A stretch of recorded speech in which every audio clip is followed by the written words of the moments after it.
That was President Bush speaking from the East Room of the White House. That was his 35th address to the nation. Tonight, his focus was the economic crisis facing the country and his administration's proposed $700 billion bailout plan. The president said the U.S. is in the midst of a serious financial crisis, that the market is not working properly. Of the plan, he said there is, quote, widespread agreement on the principles of a deal.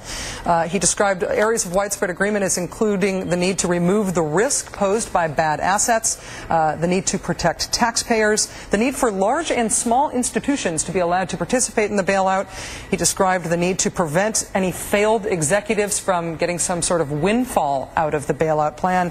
And he described the need for a bipartisan board to oversee implementation of the plan. That last point in particular, a point of evolution for his administration after his administration officials had resisted that earlier in the week.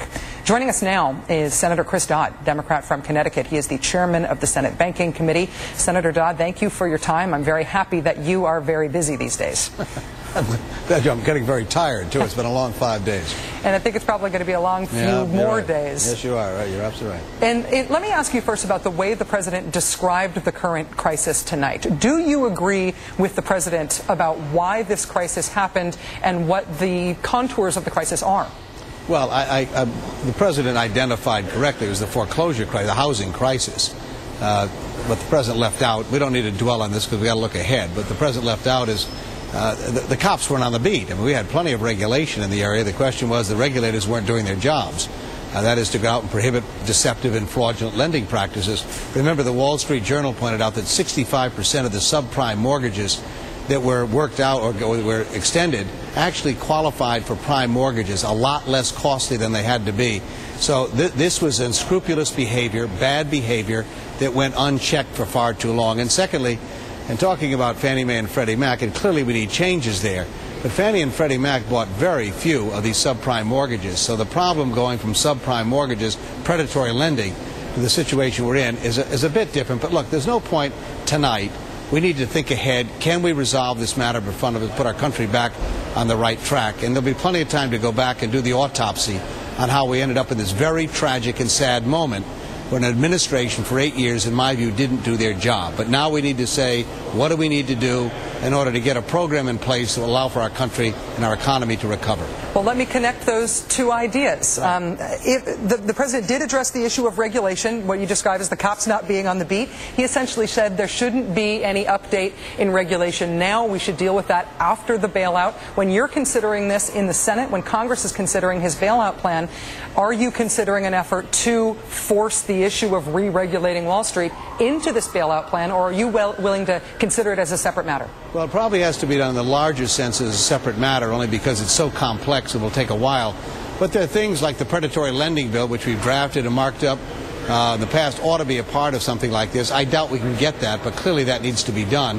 The Federal Reserve Bank has promoted several regulations in this area which are helpful, but it's a little like closing the barn door long after the problem has escaped. So there's some things we can do, but the majority of it will have to be focused on taxpayer protection, accountability in this bill, seeing to it that homeowners and foreclosure issues are going to be addressed, and dealing with executive compensation. I was pleased to hear the president at least identify those broad areas. Earlier this week, of course, none of those matters were included in the proposal he sent to the Congress. That's a quantum leap forward. That'll help, I think. Because he's made those leaps forward, can you predict now that the bailout plan will pass the Congress? Do you think a plan will pass? Well, I hope it will. Some plan will pass. But candidly, turning over $700 billion when we're going to have a change of administration in 40 days, basically, is something I'd like to see something done with this money that would require some check on this to determine whether or not this plan of theirs is working.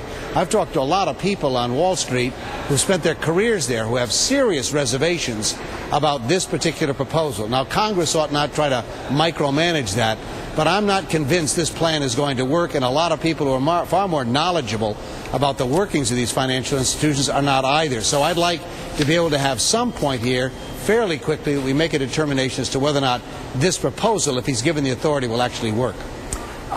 On the issue of the prospects for this bailout, Senator McCain today, in suspending his presidential campaign and saying that he wanted to return to Washington, although we understand he's still in New York City tonight, he said, "I do not believe that the plan on the table will pass as it currently stands, and we are running out of time." When he says we are running out of time, do you agree with him, and do you think there is a call for him to ask for a suspension of the presidential campaign and a delay of the debate?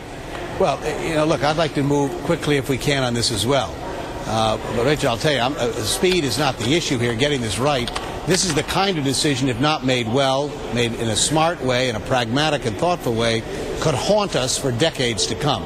So I'm as anxious as anyone to get this done, but I'm not about to move this thing more quickly than I think is warranted, and I want to make sure, as to the extent you can, that we're doing the right thing. Now, I'm delighted that John is expressing himself on the issue. I've heard from Barack Obama on numerous occasions over the last number of days, calling. I know he's talked to Hank Paulson, and so he's been deeply involved and interested in how this is progressing. I've never heard from John McCain on the issue, so I'm delighted he's expressing some interest. And I'm a little concerned that while we're meeting, in fact, tomorrow morning at 10 a.m., Republicans and Democrats in the House and the Senate are sitting down to try and finalize some of these particular points. We had a long meeting today in the Democratic caucus in the Senate, and I'm just worried a little bit that sort of politicizing this problem, sort of, flying in here, I'm beginning to think this is more about a rescue plan for John McCain than a rescue plan for the economy. So we're going to meet tomorrow apparently at the White House late in the afternoon, but candidly, a lot of us have been working for 5 straight days around the clock, and I haven't heard a word from John McCain. Senator Dodd, we're just hearing that your colleague, your cohort, I guess, in the House, Barney Frank, the head of the House Financial Committee, has just said that this plan will pass, presumably speaking for himself in the House. Is there a unified Democratic position on this plan? We know that there has been a lot of dissent and division within the Republican Party on the bailout issue. Are Democrats united? Well, I can say we met today, and the plan that I proposed back several days ago has been universally endorsed by my Democratic colleagues.